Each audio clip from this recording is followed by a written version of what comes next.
fire up the grill and feel fantastic afterwards, because I got 4 tips to get you through the 4th of July this weekend.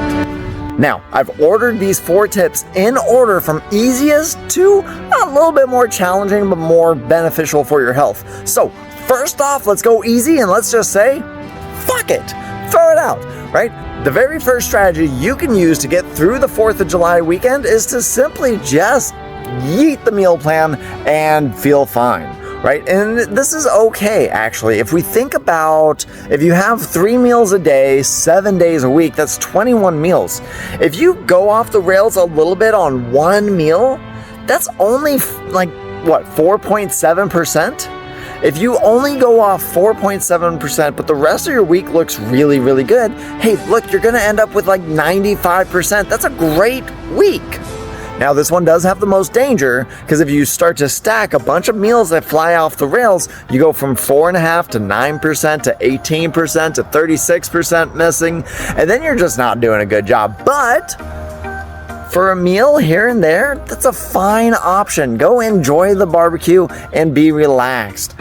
However, if you do want to be a little bit tighter, get a little bit better results, and still kind of make the 4th of July grill easy, the second option might be for you.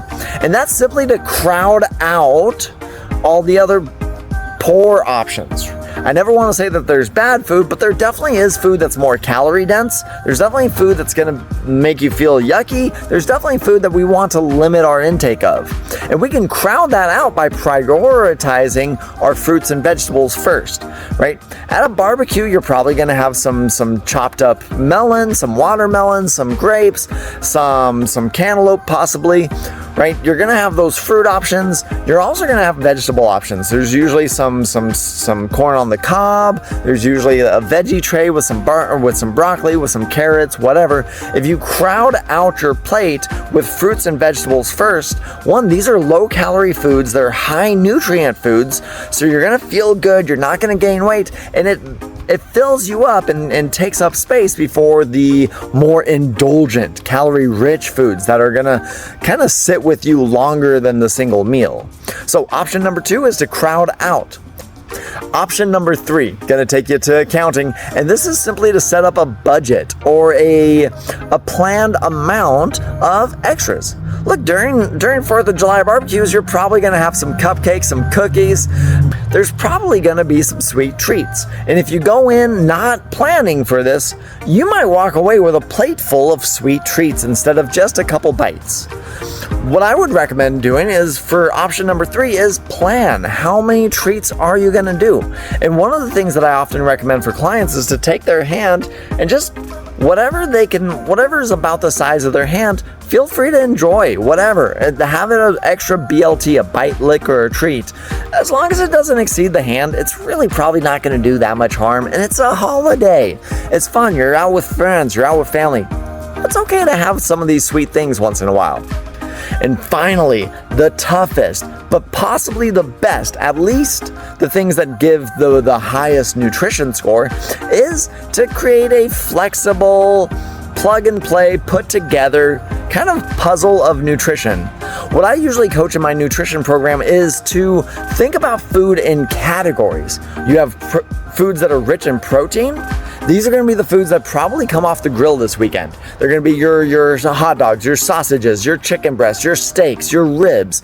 These are foods that are rich in protein. Very easy to see that. And then you're going to also have foods that are more rich in carbohydrates. These are your buns, your chips, your potato salads, your macaroni salads. These foods are going to be your carb category. And then finally, you have fruits and vegetables. We already talked about this with strategy number 2, but you've got your melons, your corn on the cob, your broccoli, all of these things, your salads. These are all going to fit into the fruits and vegetables category. And so if you can have those 3 categories, proteins, carbs, and fruits and vegetables, and then put in reasonable amounts, right? With proteins, we're looking for about 1.5 palms of protein-rich foods. For carbs, you're looking for about a fist. Plants, and then fruits and vegetables, you're gonna want to get like 2 fists worth. If you can do that, hey, that's flexible nutrition. You can still be on plan while being at a holiday event.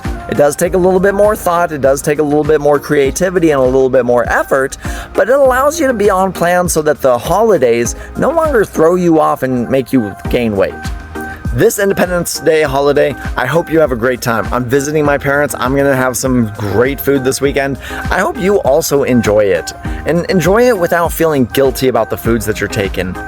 For more tips on how you can easily fold in healthy habits into your lifestyle, be sure to like and subscribe so that we can thrive together. And if you need some help going a little bit further one-on-one with your nutrition and fitness, hey, feel free to reach out, send me a message, or check out thrivingbody.fit/services for more details on how you and I can work together one-on-one to take your goals to the next level.